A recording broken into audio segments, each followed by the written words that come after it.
Hi, I'm Lindsay. Welcome to the Ashland Public Library's session on meal planning.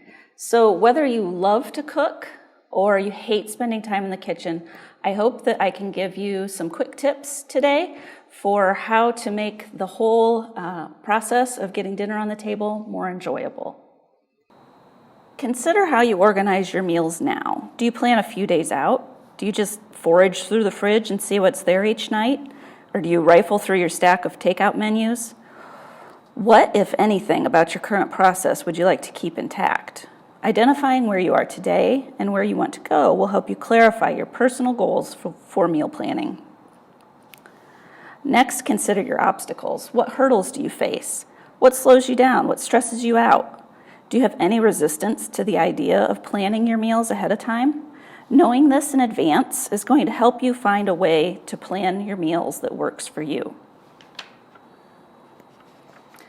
First, let's think about what are your meal planning goals. And all of these things here on the screen are worthy goals. Some of them probably stick out more to you than others. Do you want to spend less time making last-minute trips to the store? Do you want to make it easier for other people in your household to pitch in and help? Are you hoping to eliminate stress from your food prep, avoid carry-out and drive-through dinners, add more variety to your diet, plan your meals around what is fresh at the store? Do you want to waste less food through more intentional shopping? Or do you want to have more fun cooking? Or make it easier to make a grocery list? Some of these benefits probably jumped out more than others, and that's what's great about this approach to meal planning is that you can tailor it to your personal goals and whatever benefits are most important to your family. So as we go on, continue to keep in mind what some of your goals for meal planning are.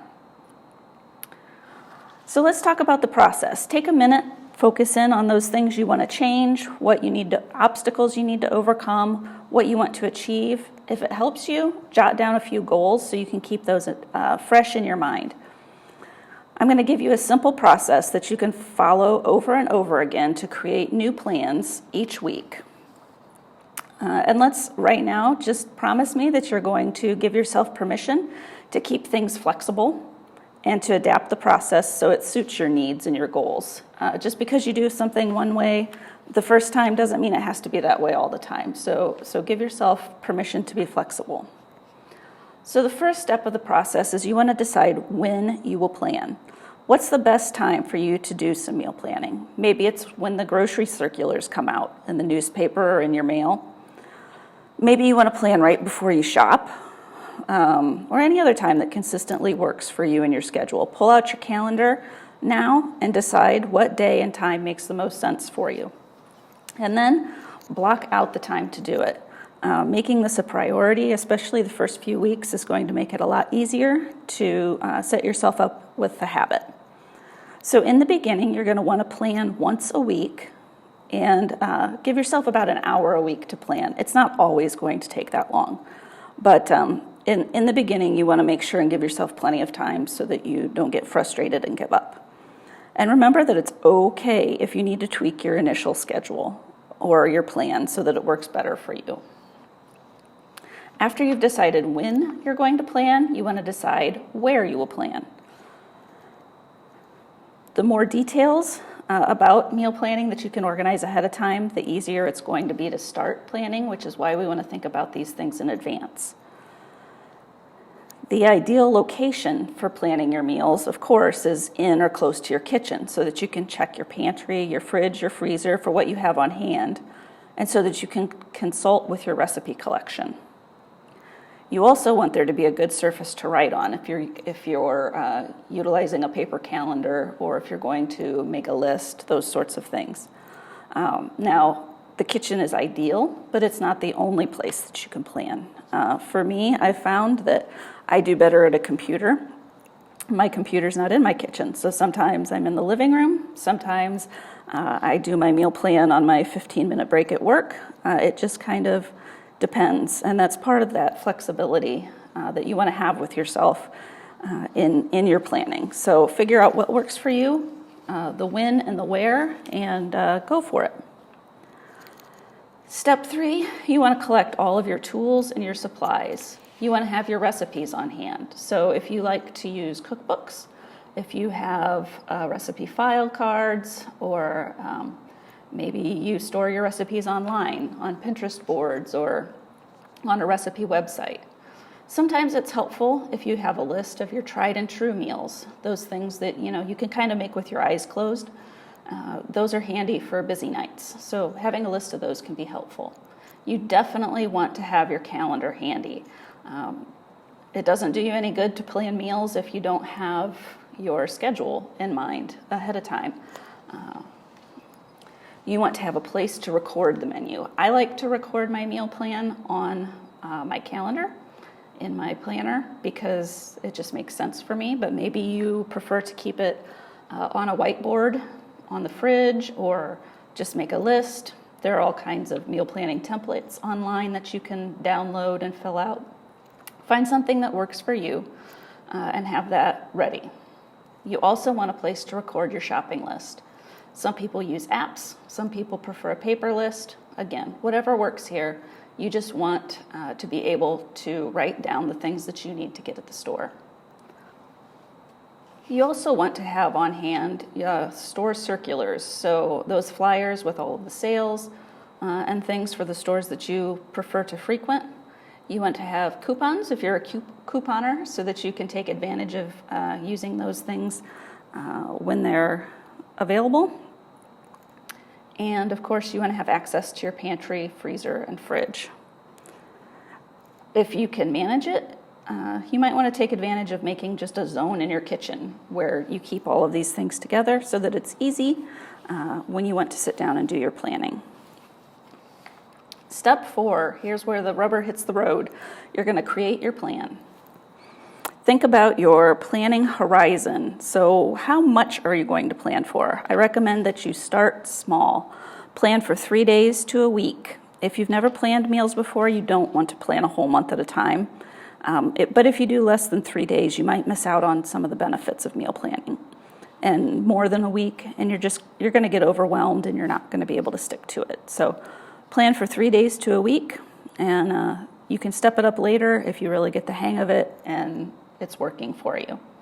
And in the beginning, let's plan dinner only. Again, we're just going to keep things small, stick to the basics. You can have things on hand for lunch and breakfast, but just focus on planning the dinner hour.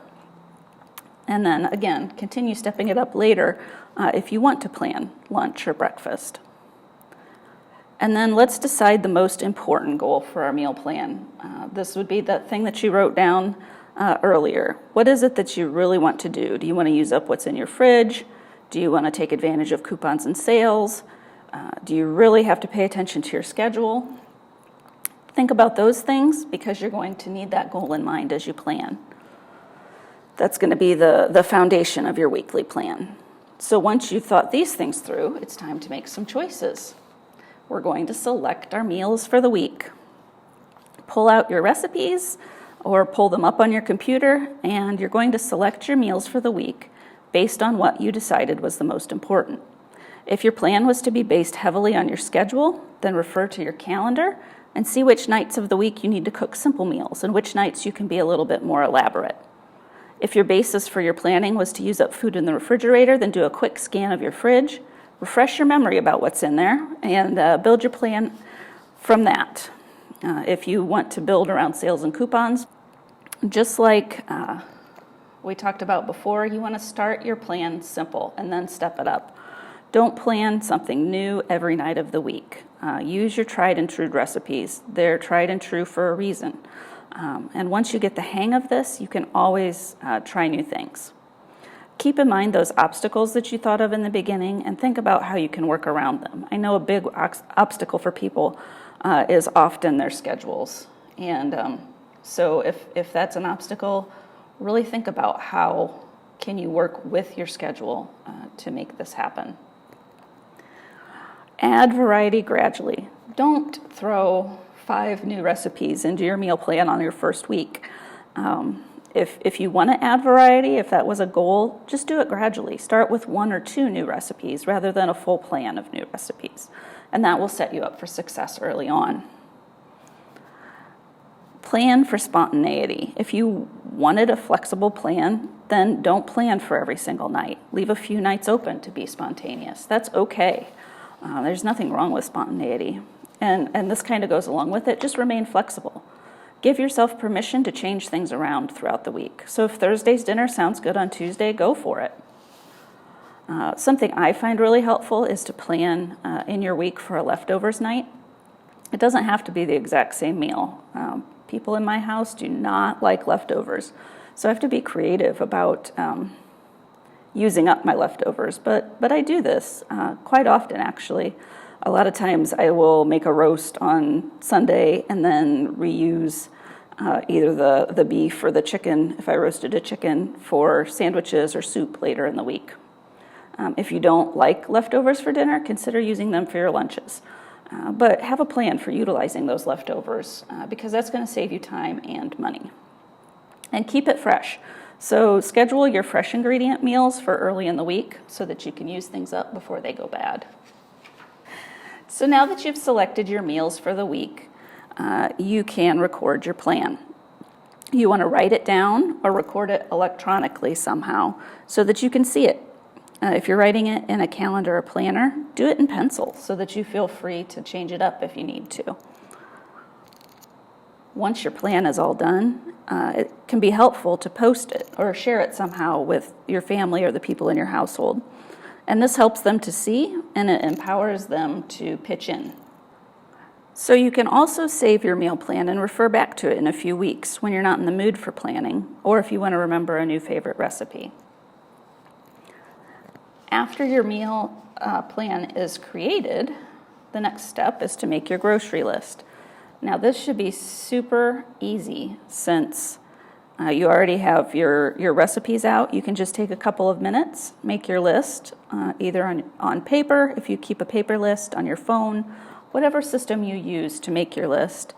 You just go right through those recipes and make a list of everything that you need. If you're doing this in your kitchen, you can double check what you have and what you need to get still, and review those ingredients, and then add anything you need to that shopping list. Here's another fun step. Go ahead and go shopping. Whenever it works into your schedule, it's time to go to the store. Take your list. You can be a little bit flexible, of course, based on what's fresh and what appeals to you at the store, but make sure you use your meal plan and your list as a base and make up most of your decisions off of that. And this is where you're going to see the benefits in saving time and money is going to the store with a plan. Give yourself a little extra time to shop on your first week so that you're not feeling rushed. You can think of this grocery shopping time like a weekly date with yourself. And just enjoy that time, or try to enjoy that time as a little more stress-free than when you go without a plan. If you decide to try something new and adventurous at the store, a new ingredient, don't be afraid to ask for help as you pick up the new ingredients. All in all, though, the goal is to keep it simple, buy things that you'll be excited about preparing and eating. And then finally comes the time to implement your plan. After you've prepared, planned, prepped, and shopped, you get to put all of that into action. So how does it feel to have a week's worth of dinners already planned and shopped for? Once you get to this point, make a note of how you feel, because you may have felt a little stressed getting to this point, honestly. The first few times, it's going to be that way, but take note of how it feels on those busy nights to have a plan in place and to not have to stress about what you're going to do for dinner. And remember, it's okay to tweak and to improvise and to change things up. Remember, we gave ourselves permission to be flexible. During your nightly dinner cleanup routine, so after dinner, remember to check in on tomorrow night's dinner plans. Is there anything that needs prepped ahead of time? Does the meat need defrosted? Anything like that, take it out of the freezer right away or set a reminder on your phone. Whatever you need to do, but go ahead and do the prep work for tomorrow. And congratulations. You've learned the many benefits of meal planning and what was most important for you. You've taken some time to clarify your goals. And then we dove into the nitty-gritty of the process. We got organized, planned, shopped, and prepared your meals for a week. It wasn't hard, and hopefully it's something that you find that you can really do. So in a couple more weeks, I'm going to come back and we're going to learn some ways to step up and to simplify your meal planning process. So by then you should have a little bit of experience under your belt to bring to the table. And hopefully it'll be helpful to think through some ways that we can tweak the experience to be even more fruitful for you. Do you have any questions or specific obstacles that you're thinking of? Anything that you'd like us to address in the future? Go ahead and comment below. We'd love to hear from you. We'd love to answer questions if you have any questions. And don't forget to check out the great cookbooks that we have available here at the library. There are all kinds of things available to help with your meal planning.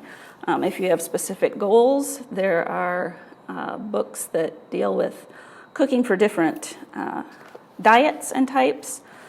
If you got an Instapot for Christmas, there are books for that. There are books about using leftovers. And then there are just some really great meal prep books out there. So this is a really good one. And then here, Taste of Home has a really good meal planning book. These are all books that if we don't have on our shelf here today, we can order for you. We can put those on hold and you can look through those. They're great resources that you definitely want to take advantage of. So thanks for tuning in today, and I look forward to seeing you back here in a couple of weeks. Thanks.